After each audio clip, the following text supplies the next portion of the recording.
This is Seafood David Ross, and welcome again to the Lions Roar podcast. I'm sort of picking up on some topics we've been talking about in the last couple of podcasts. We were talking about the history of fighting in Chinese martial arts. We were talking about grasping the reality, the truth, while it's still attainable, still within our reach.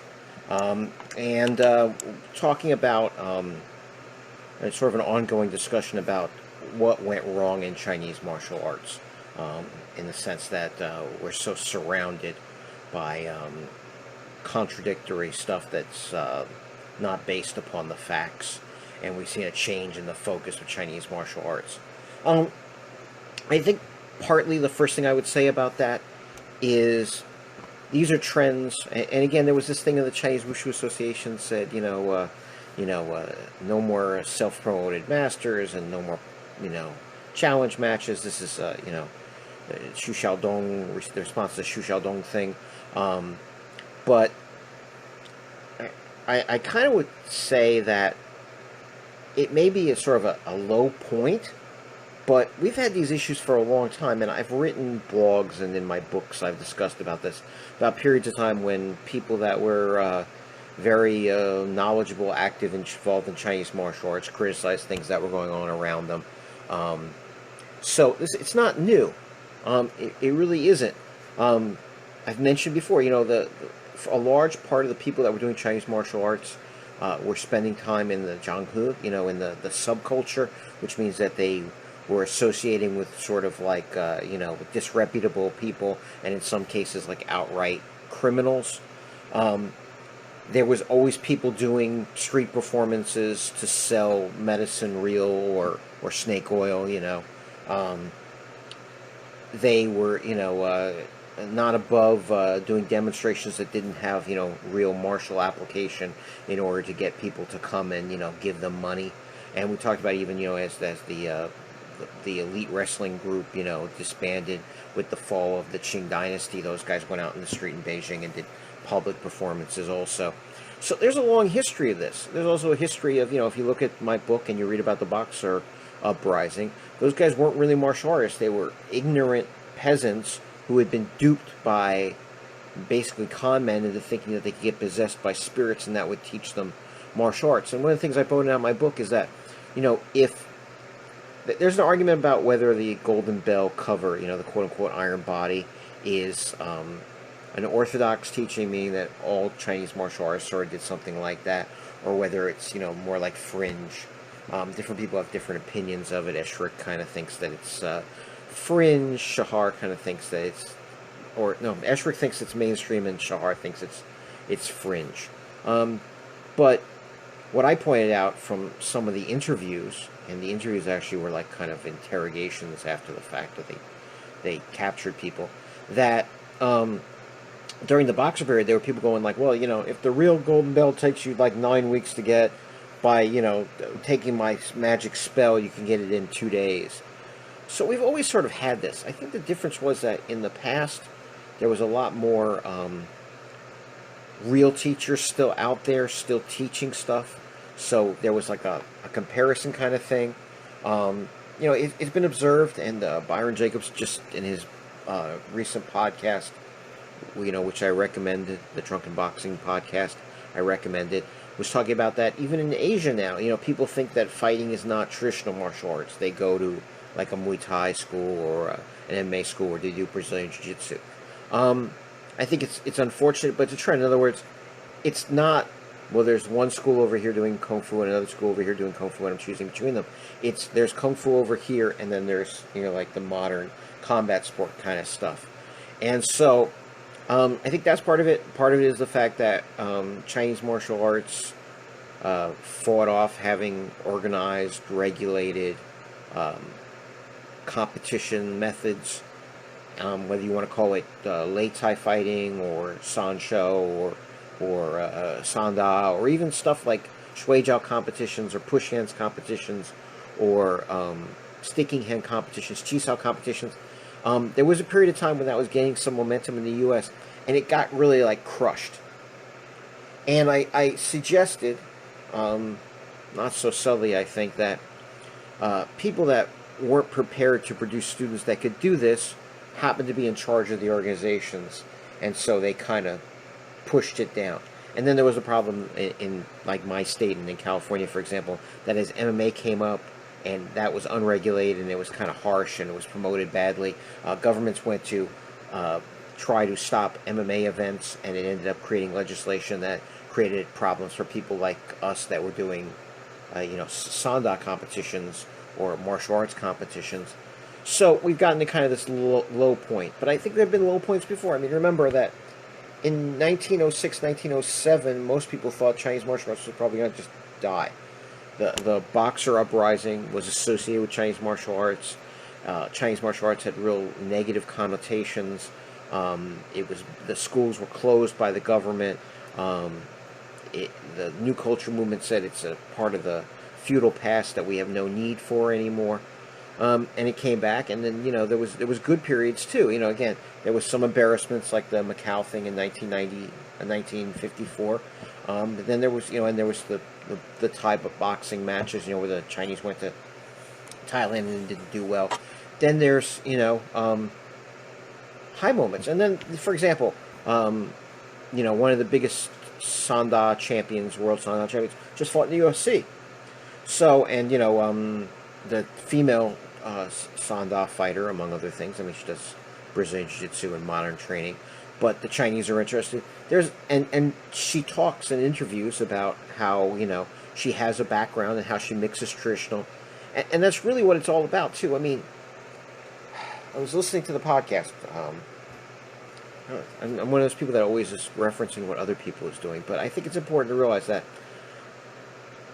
Byron has got tremendous traditional background. He was interviewing Tim Cartmel, who has tremendous traditional background, and they were agreeing on stuff, and it was the same kind of stuff that I'm saying. It's the same kind of stuff that Mike Patterson says, and it's the same kind of stuff that Lo Deshu says. It's the same kind of stuff that the Shuijiao people are saying. It's the same kind of stuff that Chan Dai-san said. It's interesting that the real Chinese martial arts people, I mean, we've been kind of underground. People think that when Americans say this stuff, they're being controversial, but it really came from their Chinese teachers and from the real Chinese people, which is cross-training is not a weird thing. It's not a bad thing. It's something that's always been going on in Chinese martial arts. And you don't throw the baby out with the bathwater when it comes to Chinese martial arts. So, again, we've had high points, we've had low points. I think that we're still within grasping of, because there are people like Tim Cartmel, there's people like Byron, there's Lo Deshu is still around. You could still see video of Hong Yisheng. His sons are still teaching. Mike Patterson is still around. We still have a connection to that past. There's still video of Chan Dai-san. I'm still teaching. I'm still producing stuff based on what Chan Dai-san gave me. Also, and like I said, it's not even just unique to Chinese martial arts, and so that's sort of what got me on here tonight to speak to you. There's a couple. Again, I'm always kind of responding to conversations that's going on. It was an interesting conversation because Chinese are always doing weird things, and so there was supposed to be karate fighters versus Chen style Tai Chi people in a fighting event, and I took a clip of it and kind of edited it and slowed it down and showed how it was clearly manipulated. It was fixed, and I've said that there's even a question about whether the karate fighters were really karate fighters. They may not even have been Japanese. There was a couple events where they just grabbed other Chinese and said they were Koreans or said they were Thais or said they were Japanese. There was a lot of question. These were billed as, karate champions, maybe Kyokushin champions. And one of the things I mentioned was that, they're pity-patting, and they're also not doing any punching to the head. Somebody said, well, in Kyokushin, they don't do punching to the head. So there's two observations. They don't do punching to the head in Kyokushin competitions. That is correct. But when they punch to the body, they punch very hard. They kick very hard. They knock people out. Kyokushin fighters are very well conditioned and have great skills. And I've mentioned before, like they used to do, when we were doing Sancho competitions and Sanda competitions, I was always impressed that Kyokushin people showed up and fought. They had to make that adjustment because they're not used to fighting with punches to the head, but they were very good. And clearly, these were not Kyokushin fighters because they were barely touching the Chinese, the Chen style fighters, who, also it wasn't hard to find that they had brought some Sancho coaches in from sports colleges to train these guys, so they weren't even using Chen style. And again, the quote unquote karate guys would like hand them a leg, and then when the Chen styles couldn't throw them, which is sad. I mean, because Chen style is a wrestling style, they would just fall down for them, and it was pretty obvious. But it got to this argument, this discussion, not an argument, a discussion. It was actually a productive discussion about why doesn't Kyokushin punch to the face? And I said, well, it's an evolution of an idea, right? I think it's very interesting. Mas Oyama, who founded Kyokushin, is a fascinating guy. And one guy that has so many ripples, he's touched so many different things.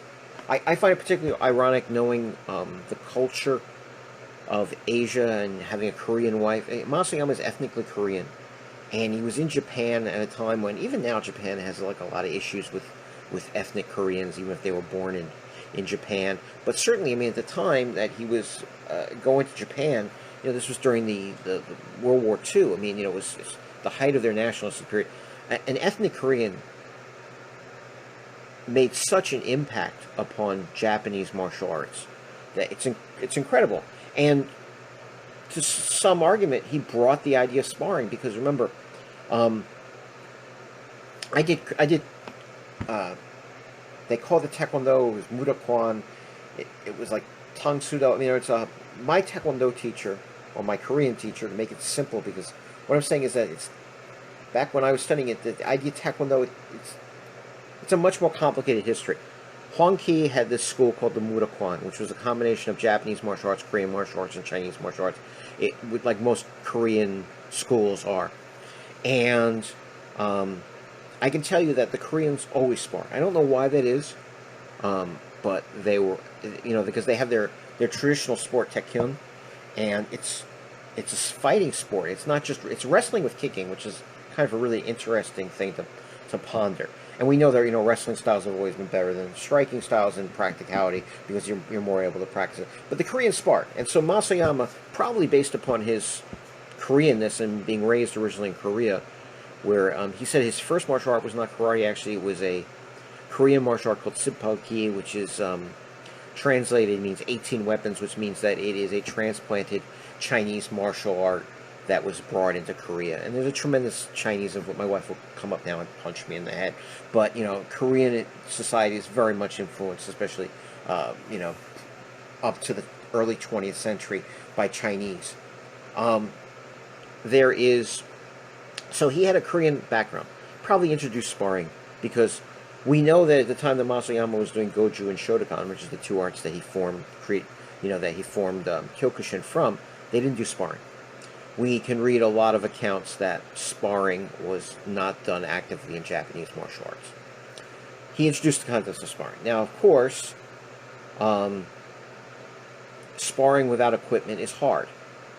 My Taekwondo teacher told me that in original Muda-kwan, because when we were doing it, when I was doing Taekwondo, we did not punch the head either. So we basically were doing Kyokushin rules in one sense, because we would do full contact kicks, and people would get knocked unconscious. And I told people, I was active in full contact Taekwondo the summer that 2 Americans were killed in competition from spinning hook kicks to the head. I knocked a lot of people out with spinning hook kicks to the head also. But we did not do hand strikes to the head. And one of the funniest stories is that, like, the third thing that we learned when you did Taekwondo, I joined as a little kid, and they taught us front walking, and they taught us front walking with, like, low block, and then they taught us front walking with an inside chop. So the first time we sparred, I figured, well, I'm going to use the techniques.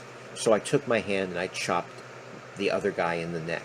And, like, the entire class stopped. There was, like, 60 kids in a room, so there was, like, 30 different little sparring groups. There was, like, 4 or 5 different, black belt students of my Taekwondo teacher running the classes.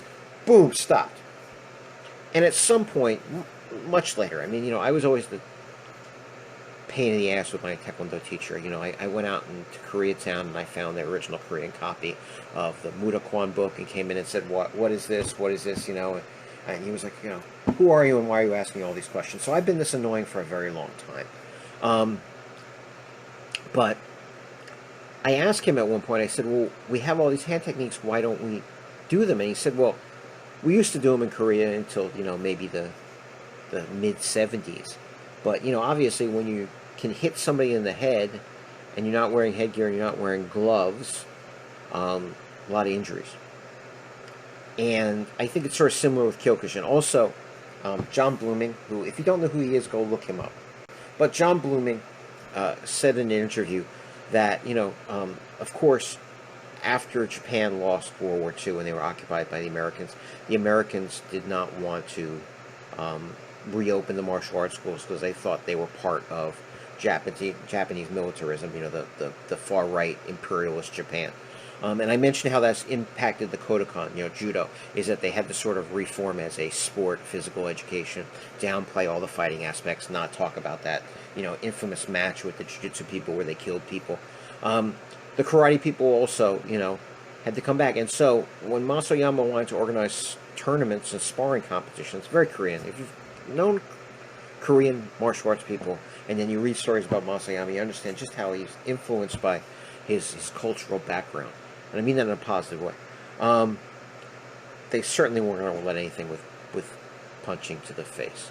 I think Bluming suggested that also the Americans obviously were supporting American, or Western boxing, and with boxing gloves and headgear and stuff. And so it was also like the need to draw lines separating karate, as sort of, they were probably selling it as, this indigenous cultural intangible asset.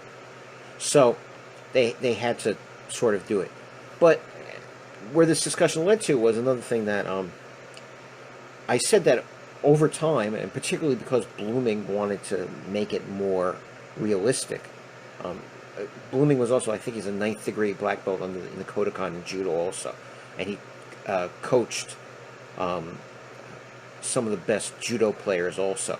He coached great karate players, he coached great judo players, and he coached MMA people. Bluming is just, like I said, one of those people you need to know more about. Bluming was always pushing Mas Oyama to make the format of Kyokushin more realistic, and said that, if you could do takedowns and you could do submissions on the floor, or if I could hit you in the head, it would make it different. Bluming obviously did a lot of boxing. He was from Holland, and so again, so we see these ripples, right? I don't know if people know this, but Muay Thai in Holland was originally Kyokushin in Holland, and then, just like when the Kyokushin people all started getting interested in Thai boxing, when they had those matches in the 50s and the 60s, the Kyokushin gyms in Holland became the Muay Thai gyms. But all the Kyokushin gyms in Holland were students of Bluming.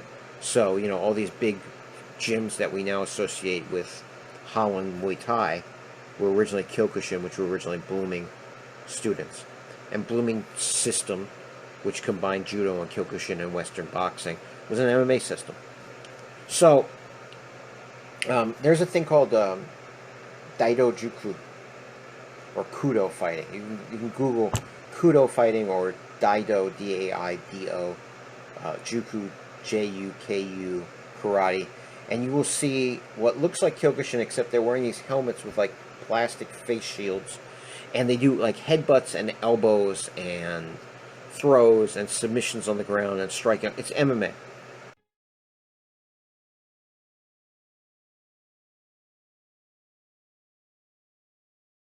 It's MMA in a karate uniform. Supposedly this was going to be the new format for Kyokushin. There was the founder of Daido Juku, say that 3 times fast, the founder of Daido Juku was a student of Oyama's.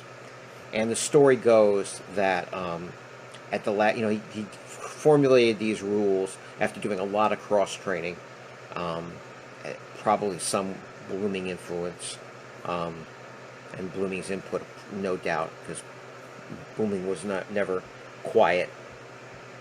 Brought them to Mas Oyama and said, but we've been doing this for now, 30 years, 50s, 60s, and 70s, 80s, and it's too much.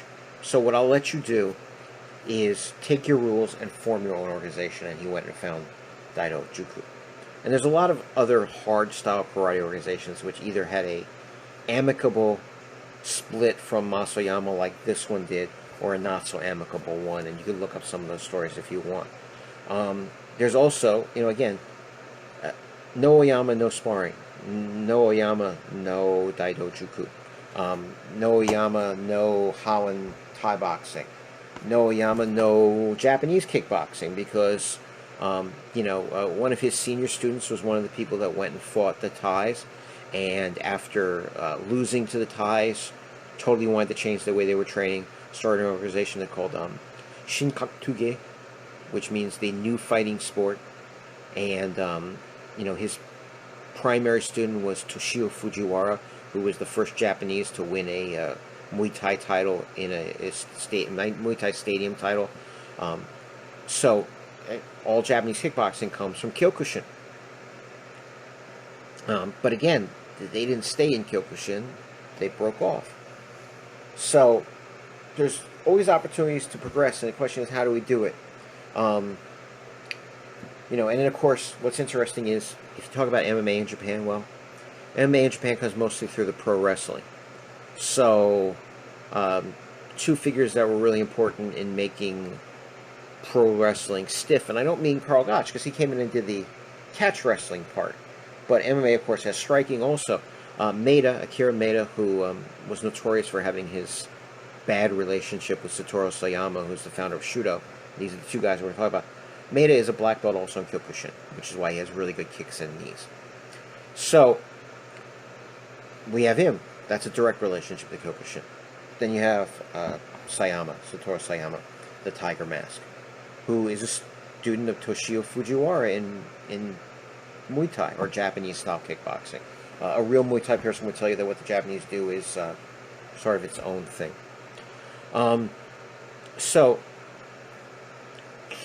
Shudo is a combination of catch wrestling, sambo, and Muay Thai. Catch wrestling, being the pro wrestling style, stiff style pro wrestling, for real, for shoots, as they would say. Shuto is a very clever play on words, because, in Japanese, shooting meaning doing the real match sounds like shudo, but it also has two characters, meaning to study how to fight or to practice how to fight. So, you wouldn't have any of this if it wasn't for Oyama. And again, Oyama died, and now there's fractures, and now there's arguments once again about what should be the format. So there's always going to be questions. Kyokushin has stayed pretty on target as far as not becoming woo-woo and not becoming like chi touches and stuff like that. My other favorite example, though, is Brazilian Jiu-Jitsu, which, it's funny now. I mean, like, when you get old, you sort of think, like, time bends in different weird ways. Stuff that, to me, doesn't seem like a long time ago is like a million years to some people, and some people are not aware of it. A lot of the people doing Brazilian Jiu-Jitsu now really don't have any idea what Brazilian Jiu-Jitsu was like when it was first introduced in this country in the 80s and the 90s. I mean, for one, you can do Brazilian Jiu-Jitsu in a gym that also does Thai boxing and wrestling, and everybody cross-trains, and it's okay. And everybody does MMA cross-trains. Originally, it was Jiu-Jitsu on one side and the world on the other side. And for a lot of us that were trying to get ground after watching the first couple of UFCs, you couldn't just walk into a Jiu-Jitsu school. I got very lucky in that somebody that I knew, actually somebody we rented the gym to, because we had this huge gym on 17th Street, was a guy that was sort of, doing all these different crazy things. And he said to me, if you ever want to really see what Jiu-Jitsu is, go train with Rickson Gracie. And I don't remember, I think it was an ad in the magazines, because there was no internet. Can you imagine there was no internet?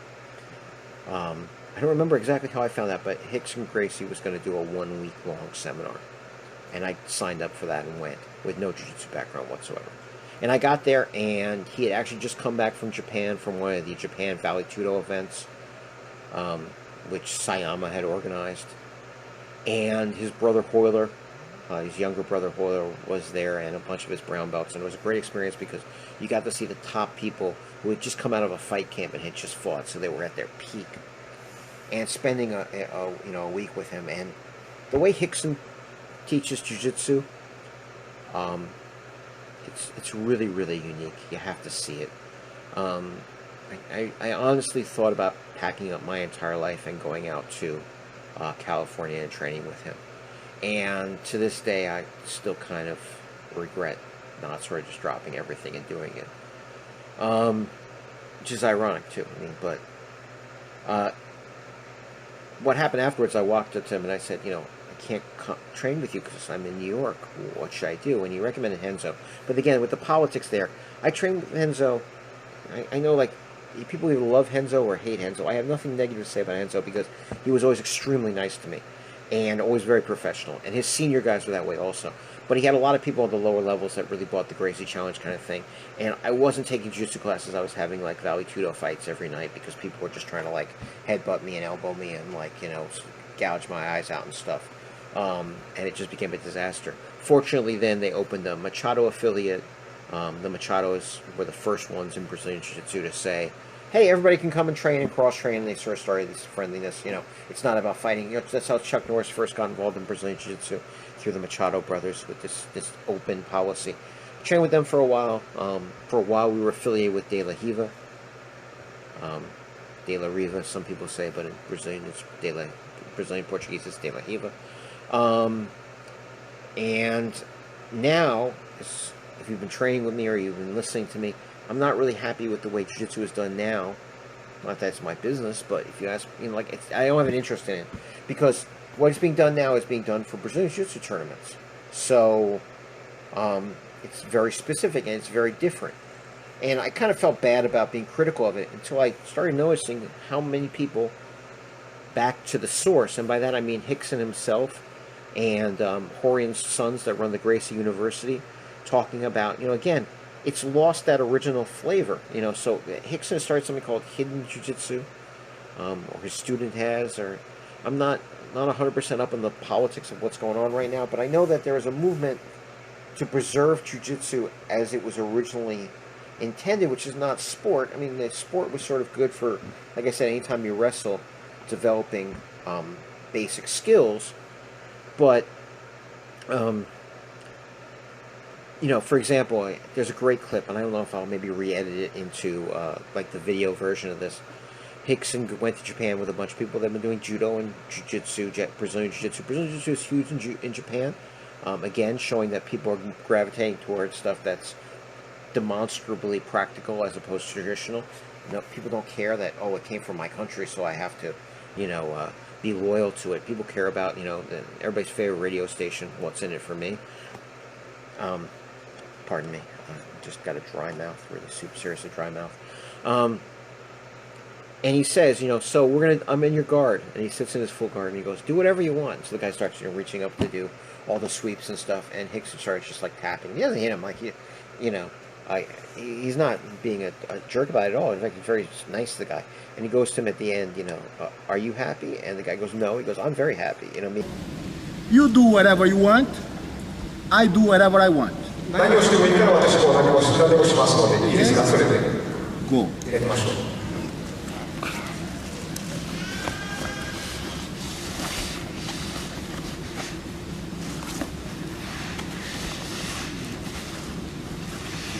You happy? I am. Even though you're in a position, most people would think, well, inside the closed guard is very difficult if somebody knows what they're doing. But striking changes everything. There's a Carlson Gracie quote about, you punch a black belt once in the face and he's a brown belt. You punch him twice in the face and he's a purple belt. When I first learned jiu-jitsu, you learned how not to get headbutted. I mean, that's not legal in MMA anymore. It certainly was at the beginning.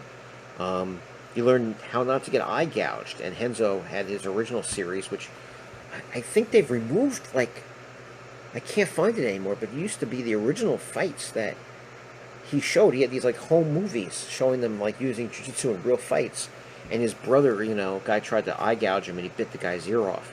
In other words, certainly the Gracie family was trained to do jiu-jitsu, not only just in vale tudo, but, literally no rules, real fighting. And in fact, Elio Gracie, Real View, he wrote this thing called the Master Text.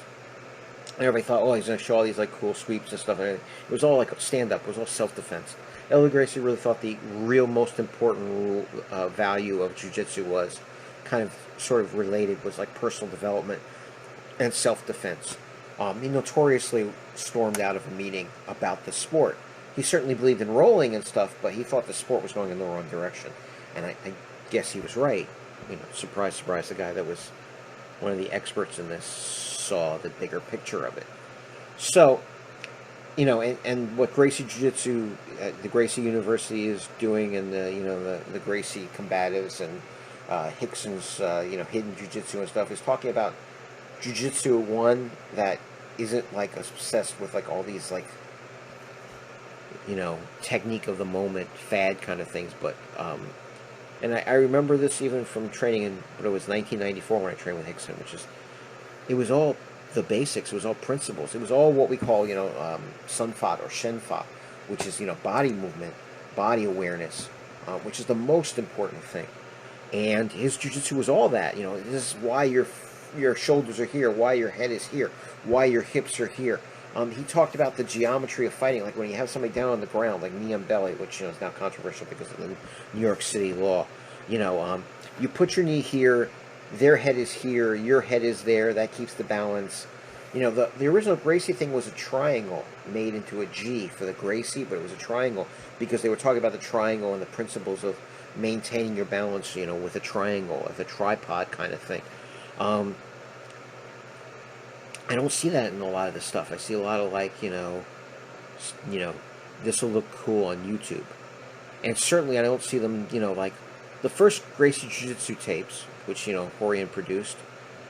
Guy tries to punch you. This is how you avoid that punch and get a clinch and take them down to the ground.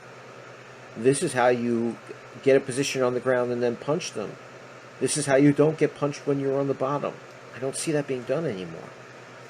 Again, except for these people, like I said, there's sort of a movement to recover Jiu-Jitsu, sort of like there's a movement to recover Chinese martial arts. This is sort of like, I guess my argument is this is human nature, to stray away from the original base and become, it's like shiny objects, like, tats and, or like Rebecca would kill me, I'm not going to be politically incorrect, but, like don't I think probably the best one to be politically correct so that I don't get chewed out is to say, I used to say all the time, it's not about the gravy, it's about the meat. In other words, pick the meat first before you worry about the gravy. What's the main course, not what, we don't obsess with the gravy. People get so, obsessed with stuff. I mean, the 50-50 guard, which is just basically like leg locking. And, it's just like the standard thing that people doing leg locks did going back. Not even, I mean, I was aware of it, in the early 90s, and, there was people talk about it that were active in the 70s and the 80s.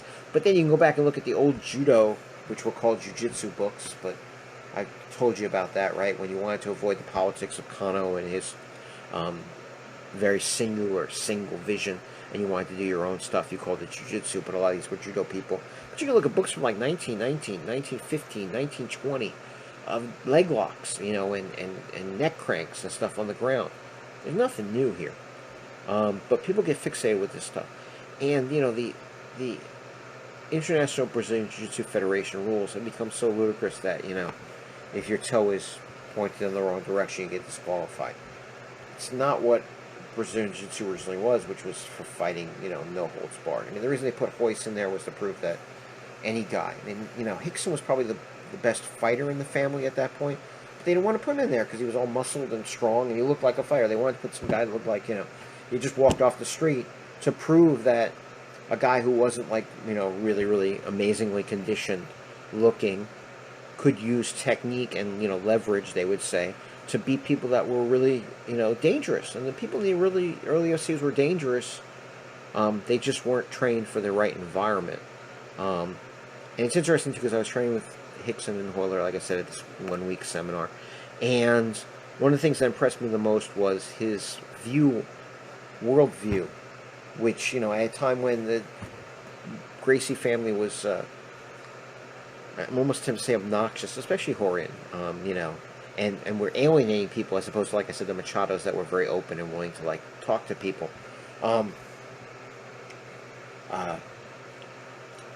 Hickson was like, well, everything has its value, but you have to know its context. He said, now, for example, when he coached his brother Hoist for the first 2 UFCs. He said, we were able to say, well, the karate guy is going to do this, the boxer's going to do this, the Thai boxer's going to do this, the Savate fighter's going to do this. He says, but there's going to start being, I don't know he had the term mixed martial arts at that time, but he said there's going to be fighters that are going to know all these things. And he said, particularly when they're not as uncomfortable about, if I fall on the ground, their striking is going to be better, which is sort of what you see with Sanda fighters. They're used to people trying to catch their kicks. They're used to people trying to shoot in while they're striking. They can strike people as they're trying to take them down, and they're much more dangerous strikers because of that. And the Sanda fighters, for example, in the matches versus the Thais that were done in 2000 through 2007 or something like that. The Thais were very dangerous, but they didn't do wrestling, and so the Sanda fighters took advantage of that and threw them a lot, which, threw off their game. And Hickson said, you're going to see people get knocked out with spinning hook kicks. He said that in 94, people with I remember sitting in a car with a guy that drove me back to the hotel from the place where the training was done. He was like, oh, I don't believe that. And I was like, well, first of all, you're disagreeing with Hickson Gracie, who has more experience than all of us put together. And Hickson fought people and cross-trained with people, and that's why he had this sort of very open worldview. And he's a phenomenal person. He's like one of those naturally gifted person. Somebody, a student of his, said once that he brought him a tape of leg locks being done by the Japanese, among the Shudo leagues and stuff like that. And he watched it for an afternoon, and by the same night, he was doing those techniques on people on the mat. He just phenomenal person. And he was right. I mean, MMA changed because people started training jiu-jitsu. Excuse me, and wrestling and everything else. Like I said, I have a dry throat. And the world changed. So, jiu-jitsu is kind of on the same path as Kung Fu. It's losing its original relevance. And people are no longer thinking about it what it originally was. And there's some people trying to still bring it back. And again, I think I realized that because I was watching a documentary on Bluming, which is interesting. Guy is 9th degree in judo, and he trained, I forget what his name is, Wilhelm or something or other, but he was like one of the first guys to win a gold medal that wasn't Japanese in judo, and he's a student of Bluming. So Bluming was able to coach you at the highest levels in karate, highest levels of MMA, and highest levels of judo. He's an extraordinary guy. What did he teach as far as on the ground for his people and his system? It was very basic stuff. And when you think about it from a self-defense, street fighting thing, you don't need a lot of the crazy things that are being done in Brazilian Jiu-Jitsu right now. I'm not saying it's not good to study Brazilian Jiu-Jitsu, but I think it's, again, some of the stuff they do is strictly because of a Jiu-Jitsu tournament. And you see that too, wrestling by itself, is especially freestyle or collegiate. It's not the way even people in MMA found out that Greco, because it's more, Greco-Roman wrestling, because it's more upright, is a better match for MMA or for self-defense than kind of crouched over. And again, some things from freestyle are still very good and still very useful. But again, you have to know what environment it is. And if you just train for, and again, there were people that were excellent at wrestling. I forget what his name was. Oh, God. I'm getting senile in my old age. But Frank Shamrock arm-barred this guy who was considered one of the greatest wrestlers of all time. I think it was in 45 seconds or something like that. Literally said, well, I'm going to let him take me down because then he doesn't know what to do once he takes me down. I mean, why bother trying to fight off one of the greatest wrestlers of all time? It's not Kevin Randleman. I keep wanting to say Kevin Randleman, but totally different weight class too, because Randleman's heavyweight and Frank Shamrock was in the 170 division at the time. Frank Shamrock, not Ken Shamrock. Again, there were guys that were great at wrestling but didn't adapt to MMA and didn't do well in MMA. So it's interesting when we look at all these things, that there's nothing unique, there's nothing new, there is just the same history over and over again. It's like that quote, those that don't study history are doomed to repeat it, and the joke, which is that those of us that do study history are doomed to watch the people that don't study history repeat it, blah, blah, blah, blah, blah, blah. So, these are just some of my thoughts tonight. I thought I'd share them with you. As always, thank you for tuning into the podcast, and Have a good night.